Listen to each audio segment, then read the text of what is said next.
In the year 1258, the Marinid dynasty stood at a crossroads. Their leader, Abu Yahya ibn Abd al-Haqq, had been assassinated in a brutal act of betrayal. His sudden death sent shockwaves through the emerging empire, and rivals circled like vultures, hungry for a piece of the fragmented realm. But from the chaos rose a new ruler, one who would not only consolidate power but forge a new era for Morocco. His name was Abu Yusuf Yaqub ibn Abd al-Haqq, and his rise would be written in blood and iron.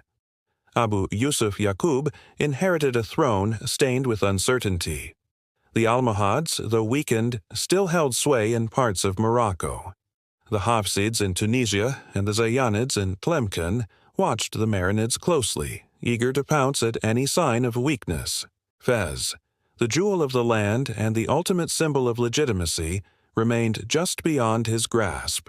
But Abu Yusuf was not a man to cower in fear.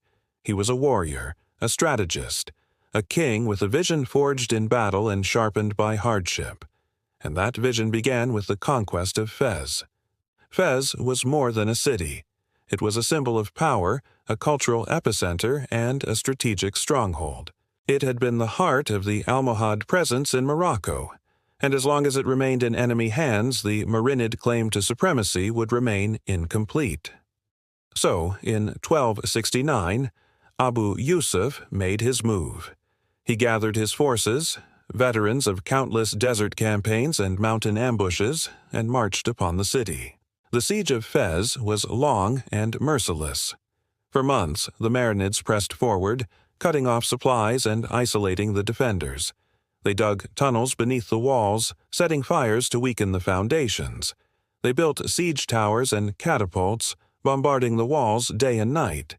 Inside the city, fear and panic spread. The Almohad rulers tried to rally their troops, but morale crumbled as starvation and disease took their toll. Fez, once a proud bastion, began to collapse from within.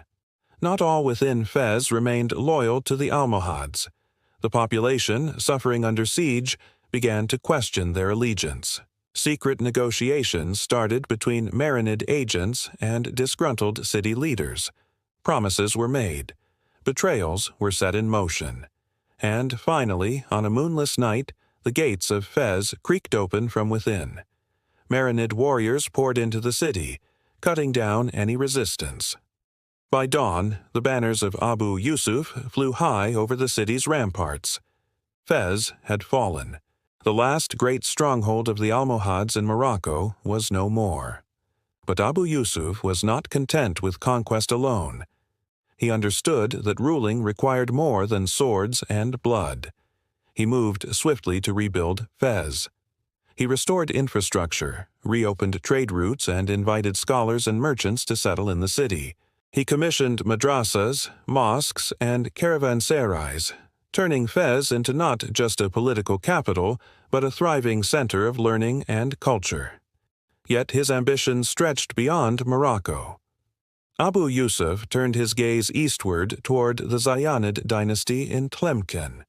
The Zayyanids were fierce rivals, and their fortified capital was a thorn in his side.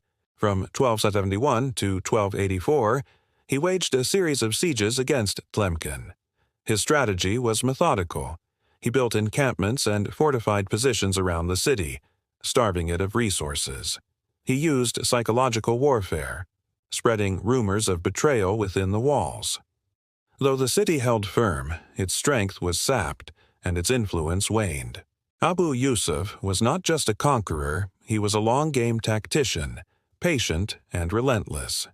He also understood the value of diplomacy. Abu Yusuf forged alliances and signed treaties when necessary. He maintained a delicate balance of power between his kingdom and neighboring realms, ensuring that his enemies were too divided to challenge him directly. His reign was a mixture of brute strength and diplomatic finesse, a rare combination in an age of constant warfare. His domestic reforms further solidified his legacy. He introduced tax systems to stabilize the economy, invested in agricultural infrastructure, and protected trade caravans across the empire.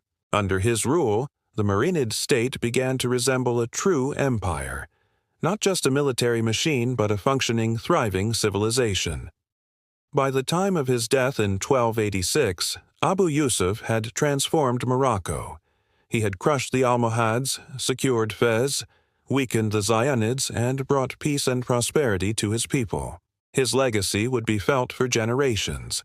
His successors inherited not just a kingdom, but a vision, a dream of a strong, unified Morocco. Abu Yusuf Yaqub ibn Abd al-Haqq was more than a warrior.